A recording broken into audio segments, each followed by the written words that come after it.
ఒకరోజు ఓ gym body ఉన్న నాన్న కోతి తెల్ల ప్యాంట్ వేసుకుని తన బాబును స్కూల్కి తీసుకెళ్లడానికి రెడీ అవుతాడు.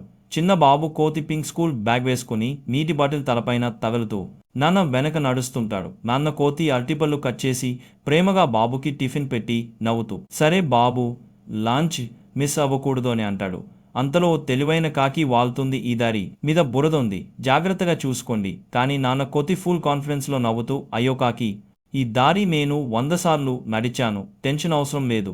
మూడో అడుగు వేసిన వెంటనే బాబు కోతి జారిపోతాడు, నాన్నని లాగేస్తాడు. ఇద్దరూ గజిబిజిగా బూదలో పడిపోతారు.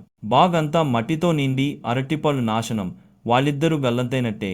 బాబు కోతి ఏడుస్తూ నాకే స్కూల్లో శిక్ష వేస్తారు. నాన్న నువ్వే తప్పు చేశావు. కాకి మళ్ళీ వచ్చి వాలుతూ ఇదేంట్రా, నేనే చెప్పా కదా, వినలేదు చూడు ఫలితం అంటూ నవ్వుతుంది. నాన్న కోతి ఫోన్ తీసి కెమెరా వైపు చూస్తూ చెబుతాడు, ఒక్క లైక్ వేసుంటే నా బాబు ఇలా ఏడవలసిన పని ఉండేది కాదు.